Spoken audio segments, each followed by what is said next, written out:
ओम नमो भगवते वासुदेवाय नमः। स्वागत है आप सभी का मेरे YouTube चैनल पर। मैं हरिओम शर्मा आज आपको सत्यनारायण व्रत कथा सुना रहा हूँ। सत्यनारायण भगवान की पूजा कैसे की जाती है, कथा कौन कौन सी सुनी जाती हैं। इस बार पूर्णमासी पर बहुत ही अच्छा योग बन रहा है। हिंदी पंचांग के अनुसार हर महीने की पूर्णिमा को सत्यनारायण भगवान की पूजा की जाती है। इस कथा को सुनने का फल हजारों साल गोदान के बराबर और यज्ञों के बराबर होता है। किसी भी शुभ कार्य या मनोकामना पूरी करने हेतु विधि विधान से सत्यनारायण भगवान की पूजा और कथा करवाई जाती है। शास्त्रों के मुताबिक ऐसा माना गया है कि इस कथा को सुनने वाला व्यक्ति व्रत रखता है, उसे जीवन के हर प्रकार के दुखों से छुटकारा मिल जाता है। स्कंद पुराण के अनुसार भगवान सत्यनारायण श्री हरि विष्णु का ही दूसरा रूप है। इसमें पूजन सामग्री क्या क्या चाहिए वह आप लिखें, उसके बाद विधि और कथा का श्रवण करेंगे। सालग्राम जी की मूर्ति, काला तिल, कलश, गंगाजल, गोला रोली, मोली, इत्र, इलायची, कमलगट्टा, चावल, दुर्वा, पंचमेवा, पीली सरसों, बतासा, बेलगिरी, लाल चंदन, सिंदूर, लौंग, सुपारी, कपूर, हल्दी, आम के पत्ते, ऋतुफल, 1.25 मीटर कपड़ा जो लाल और पीला हो, तुलसी दल, चौकी, केसर, पंचरत्न, नैवेद्य, पंचपल्लव, गुलाब के फूल, पंचामृत, दूध, दही, शहद, घृत, शक्कर, पान, पुष्पों की माला, बंदरवार, जनेऊ, श्रीफल, गुग्गल, आम की लकड़ी, इंद्रजौ, देसी घी, नवग्रह समदा, केले के पत्ते, केले का फल और हवन सामग्री का पैकेट। यह सामान आपको पूजा के लिए चाहिएगा। पूर्णमासी के दिन शाम के समय स्नान आदि से निवृत्त हो घर पूजा स्थान में आसन पर बैठकर भगवान के सामने बैठ जाएं, रंगोली बनाएं, उसके बाद स्वास्तिक चिन्ह बनाएं। सबसे पहले कलश की पूजा कर फिर श्री गणेश, गौरी और भगवान विष्णु का पूजन करें। उसके बाद में भगवान के सामने दीपक जला करके कथा का श्रवण करें। सत्यनारायण भगवान की पूजा का बहुत अधिक महत्व होता है। श्री सत्यनारायण व्रत कथा के 5 अध्याय होते हैं, जिनका श्रवण करने से हर प्रकार के मनोरथ पूरे हो जाते हैं। एक समय की बात है, नैमी सारद में सौनकादि 88,000 ऋषियों ने श्री सूत जी से पूछा कि प्रभु, इस कलयुग में वेद विद्यारत मनुष्यों को प्रभु भक्ति किस प्रकार मिलेगी तथा उनका उद्धार कैसे होगा। हे मुनि श्रेष्ठ, कोई ऐसा तप बताइए जिससे थोड़े समय में पुण्य प्राप्त हो, मनवांचित फल मिले। इस प्रकार की कथा सुनने से हम लोग इच्छा रखते हैं। सभी शास्त्रों के ज्ञाता सूत जी ने कहा कि हे वैष्णव में पूज्य, आप सभी प्राणियों की हित की बात पूछी है, इसलिए मैं एक ऐसे श्रेष्ठ व्रत को आपके सामने बताऊंगा जिसको करने से हर प्रकार की मनोकामना पूरी हो जाती है, जिसके बारे में नारद जी ने लक्ष्मी नारायण भगवान से पूछा था और लक्ष्मीपति ने नारद जी को बताया था। एक समय की बात है, नारद जी दूसरों की इच्छा से अनेकों लोकों में घूमते हुए मृत्यु लोक में आ पहुँचे। उन्होंने अनेक योनियों में जन्मे सभी मनुष्यों को अपने कर्मों के अनुसार पीड़ित देखते हुए उनका दुख देखकर नारद जी सोचने लगे, ऐसा क्या किया जाए जिससे निश्चय रूप से मानव के दुखों का अंत हो जाए। इसी विचार का मनन करते हुए विष्णु लोक को गए। वहाँ वह नारायण की स्तुति करने लगे और बोले, हे माधव, हे भगवान, शक्ति से संपन्न निर्गुण स्वरूप सृष्टि के कारण भक्तों के दुखों को नष्ट करने वाले आपको मेरा नमस्कार है। इस पर नारद जी मुनि बोले कि हे प्रभु, आप हमारे इस विनती को जरूर सुने। इस प्रकार नारद जी की भक्ति को सुनकर भगवान विष्णु बोले कि हे मुनिश्रेष्ठ, आपके मन में क्या है, निसंकोच कहें।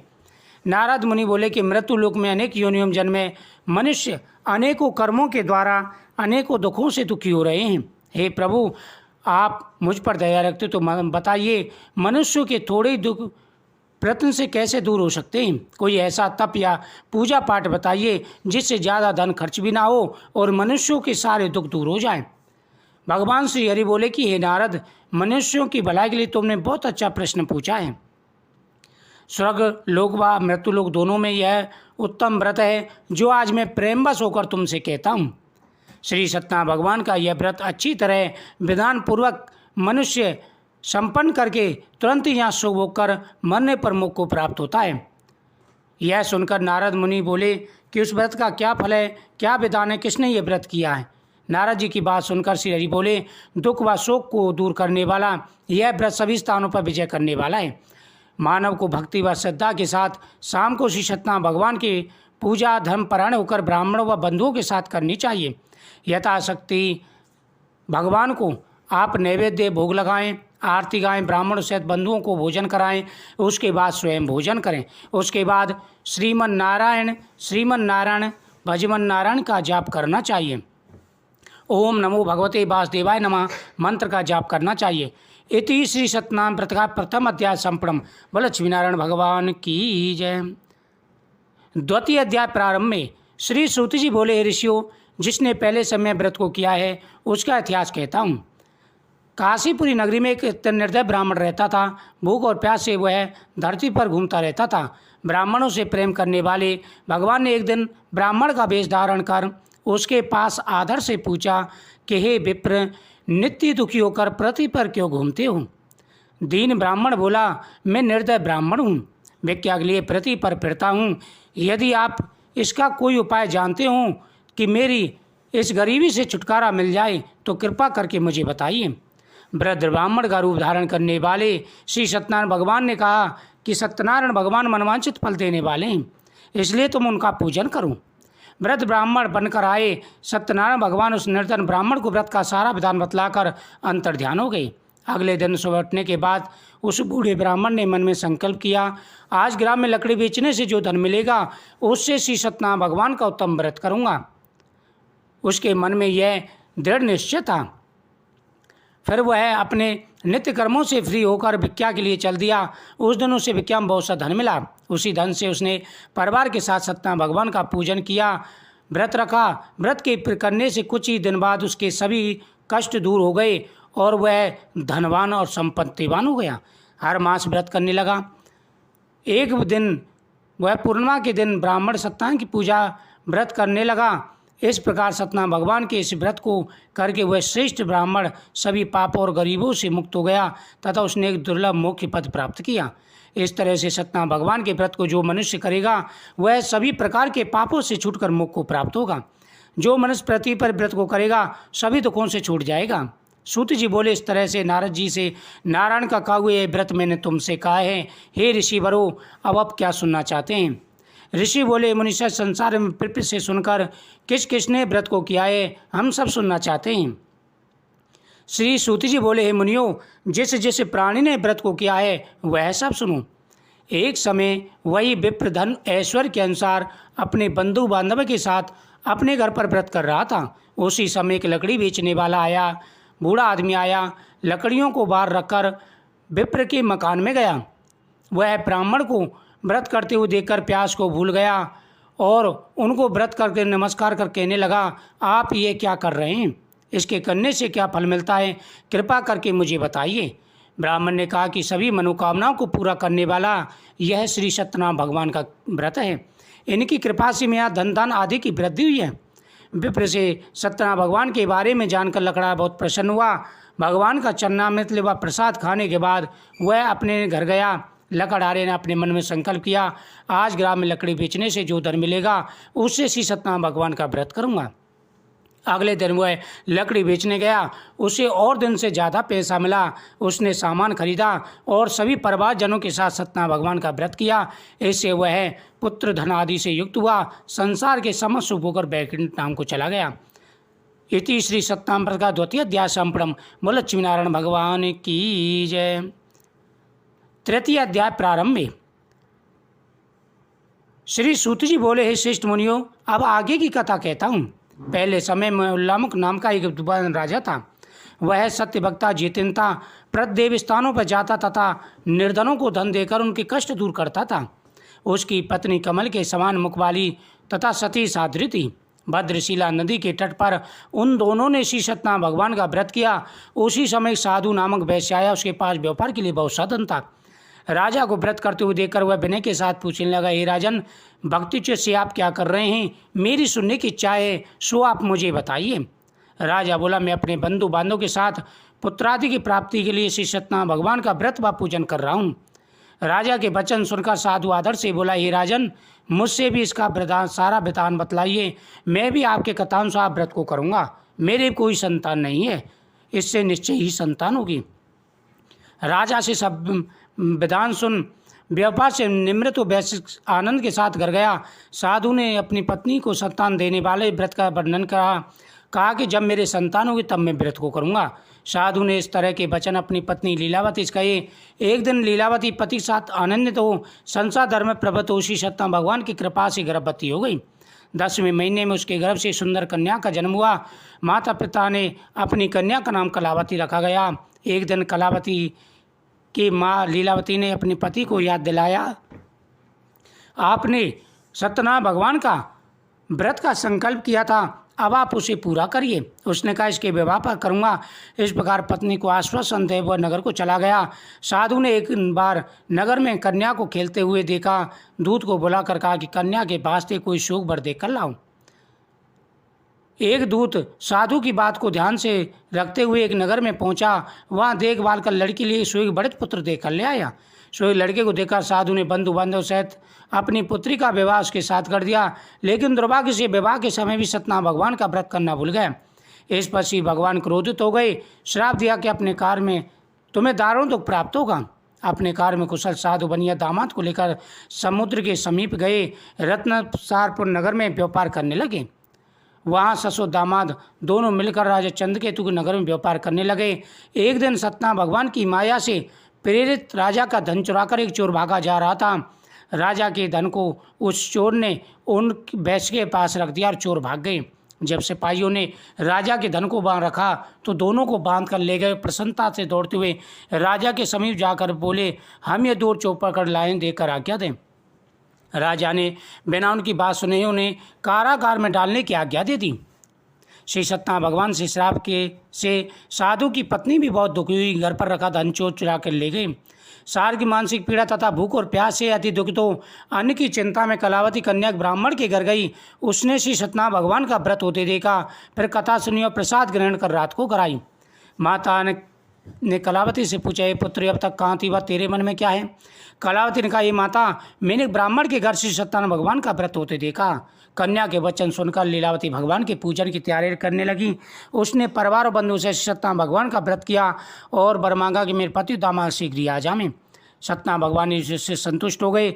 उन्होंने राजा चंद्रकेतु को स्वप्न दर्शन देकर कहा, राजन, जिन दोनों वैश्यों को तुमने बंदी बना रखा है वह निर्दोष है, उन्हें छोड़ दो, उनका सब धन लौटा दो, नहीं तो मैं तेरा धन पुत्र आदि नष्ट कर दूंगा।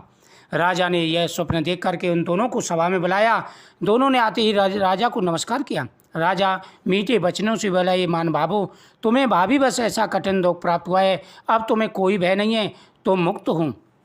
उसके बाद उनको नयन में भूषण पहनाए, उनका धन लिया था उससे दूना धन देकर दोनों वैश्य अपने घर को चल दिए।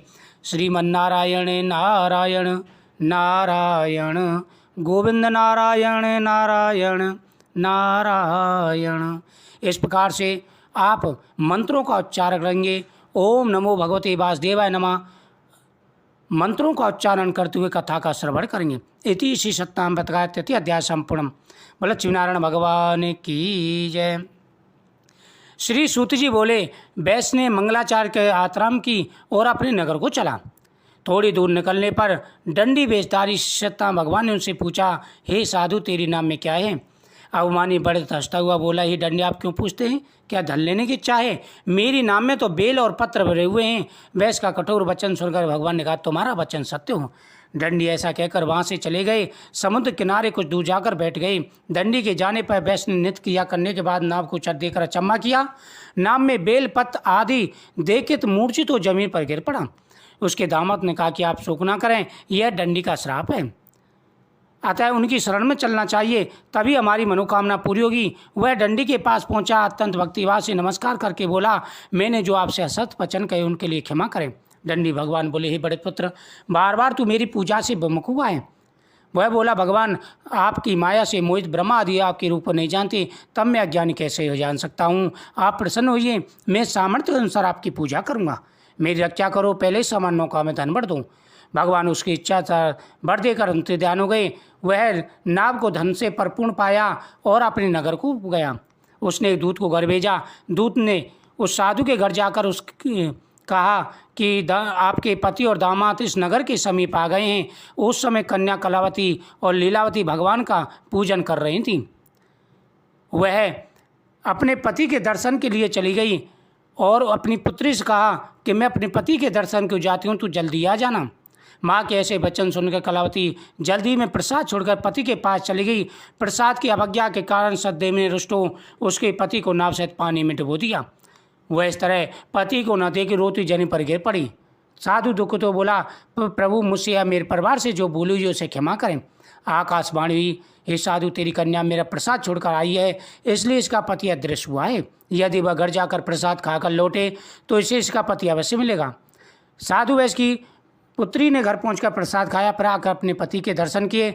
साधु ने वही बंधु बांधव सहित सभी के साथ यह व्रत किया और फिर अंत समय तक अनेक प्रकार के शुभ होकर मरने पर वैकुंठ लोक को प्राप्त हुआ। इति सत्ताम प्रकार चतुराध्याय संपूर्ण। बोल लक्ष्मीनारायण भगवान की जय। पंचम अध्याय प्रारंभ में श्री सूत जी बोले, ऋषियों, मैं एक और कथा कहता हूँ, उसे भी ध्यानपूर्वक सुनो। प्रजापालन मिलिन त्वंदोज नाम का एक राजा था। उसने भगवान का प्रसाद त्याग कर बहुत दुख पाया। एक बार जंगल में जाकर वन पशुओं को मारकर बड़ वृक्ष के नीचे आया। ग्वाल वालों ने भगवान का प्रसाद उसके सामने रखा तो वह प्रसाद त्यागकर अपनी नगरी को चला गया। नगरी में उसका सब कुछ नष्ट पाया तो वह जान गया ये सब भगवान ने किया है। फिर वह विश्वास कर ग्वाल वालों समी गया। विधि पूर्वक प्रसाद खाया तो सब कुछ पहले जैसा था वैसा ही हो गया। दीर्घ काल तक शुभ होकर मरने पर स्वर्गलोक को गया। जो मनुष्य पर दुर्लभ व्रत को करेगा, भगवान की कृपा से उसे धनदान की प्राप्ति होगी। निर्धन धनियों बंदी बंधन से मुक्त हो जाता है। तब सूत जी बोले, जिन्होंने पहले समय व्रत को किया है उनके दूसरे जन्म की कथा कहता हूँ। वृद्ध सताम ब्राह्मण सुदामा का जन्म लेकर मोक्ष की प्राप्ति हुई। लकड़हारे ने अगले जन्म में निषाद बनकर मोक्ष की प्राप्त किया। उल्लामुख नाम का राजा दशरथ होकर वैकुंठ लोक को प्राप्त हुआ। साधु नाम के वैश्य ने मुरध्वज बनकर अपने पुत्र को आरे से चीरकर मोक्ष को प्राप्त किया। महाराज त्वंद स्वयं होकर भगवान में भक्ति कर्म कर मोक्ष को प्राप्त हुआ। इति श्री सत्ताम प्रकार पंचम अध्याय संपूर्ण। बोल लक्ष्मीनारायण भगवान की जय। ओम नमो भगवते वासुदेवाय। ओम नमो भगवते वासुदेवाय। ओम नमो नारायण वासुदेवाय। इस प्रकार से भगवान की इस कथा को सुनने के बाद में फिर आरती करनी चाहिए। भगवान की आरती करने के बाद में भगवान को नैवेद्य अर्पण करें और फिर सभी भक्तों में प्रसाद बांटना चाहिए। जय लक्ष्मी रमणा स्वामी, जय लक्ष्मी रमणा सत्यनारायण स्वामी जनपातक अरणा। ओम जय लक्ष्मी रमणा रतन जड़ित सिंहासने अद्भुत छवि राजय। नारद करत निरंतर घंटा ध्वनि बाजे। ओम जय लक्ष्मी रमणा प्रकट भय कल कारण ध्वज को दर्श दियो। बूढ़ो ब्राह्मण बनकर कंचन महल कियो। ओम जय लक्ष्मी रमणा दुर्वर भील कराला जिन पर कृपा करी। कंचन महल कियो दुर्वर भील कठारा जिन पर कृपा करी। चन्न चुड़ेग राजा तिनकी विपत हरी। ओम जय लक्ष्मी रमणा वैश्य मनोरथ पायो श्रद्धा तज दीनी। शोभल भोग्यो प्रभु जी फिर स्तुत कीनी। ओम जय लक्ष्मी रमणा भाव भक्त के कारण चिन चिन रूप धर्यो। श्रद्धा धारण कीनी तिनको काज सर्यो। ओम जय लक्ष्मी रमणा ग्वाल बाल संग राजा वन में भक्त करी। मनवांचित फल दीनो दीन दयाले हरि। ओम जय लक्ष्मी रमणा चढ़त प्रसाद सभायो कदली फल मेवा। धूप दीप तुलसी से श्री राजस सतदेवा। ओम जय लक्ष्मी रमणा सत्यनारायण जी की आरती जो कोई नर गावे। कहत शिवानंद स्वामी मनवांचित फल पावे। ओम जय लक्ष्मी रमणा बोल लक्ष्मीनारायण भगवान की जय। अच्युतम केशवम श्री राम नारायणम कृष्ण दामोदरम शिवासुदेवम भजे। माधवम सीधवम गोपका वल्लभम जानकी नायकम श्री रामचंद्रम भजे। इस प्रकार से इस कथा का श्रवण करें, आरती करें, उसके बाद में पुष्पांजलि करें और सभी भक्तों में प्रसाद बांटना चाहिए। नियमित रूप से प्रत्येक पूर्णमासी को इस कथा के करने से, श्रवण करने से, व्रत करने से भगवान हर प्रकार के दुख दूर कर देते हैं, हर प्रकार का सुख और वैभव प्राप्त होता है। इस वीडियो को ज़्यादा से ज़्यादा शेयर करें, साथ ही चैनल को सब्सक्राइब करें, बगल में बेल आइकन बटन दबा के ऑल को दबा दें हर वीडियो का नोटिफिकेशन पाने के लिए।